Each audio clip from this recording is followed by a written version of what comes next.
we're a transition species, kind of. Like, we kind of are, if you think about it. Like, 6 million years ago, we were great apes. We were living in trees. We were animals, Instant gratification, we just do what is easy and pleasurable in the current moment. We worry about our survival and reproduction, just basic animal things.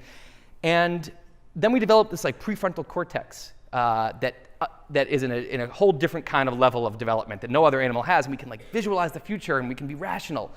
And so now we kind of have this amazing magical ability to be conscious and be rational, but we're also still, it's like this higher being woke up inside of our heads and said, shit, I'm in an animal.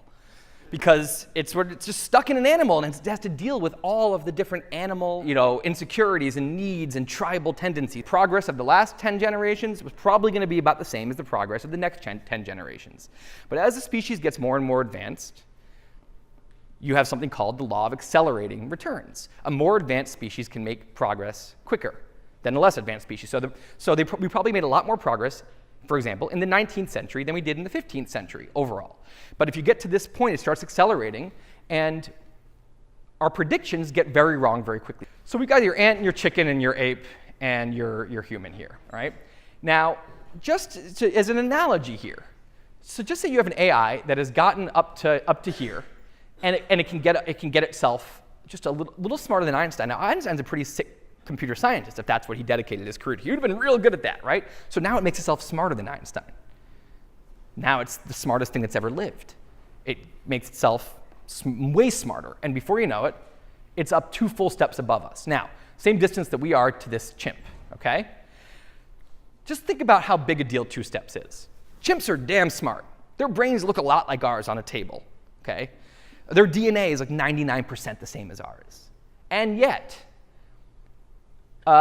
if we're in a battle with them, put them in a cage, what are you going to do now?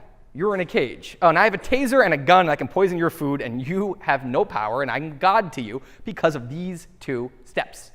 2 steps, we can play complete God to this creature. The point of thinking about SpaceX at the end of all this, and not earlier on, is that the reason for SpaceX isn't because it's cool, isn't because rockets are awesome. That's one of the reasons. It's an adventure to try to go to Mars.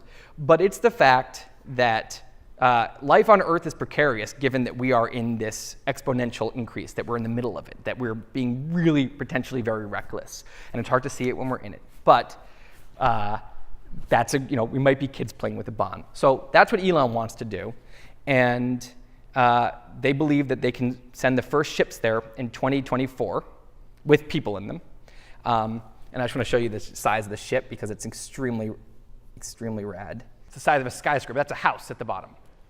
That thing at the top is the spaceship. That alone is 16 stories and can fit 300 people.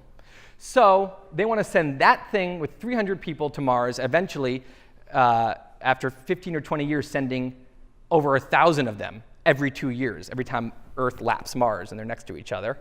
And you're going to be sending hundreds of thousands of people back and forth. This is reality. AI is reality. This crazy VR future is reality.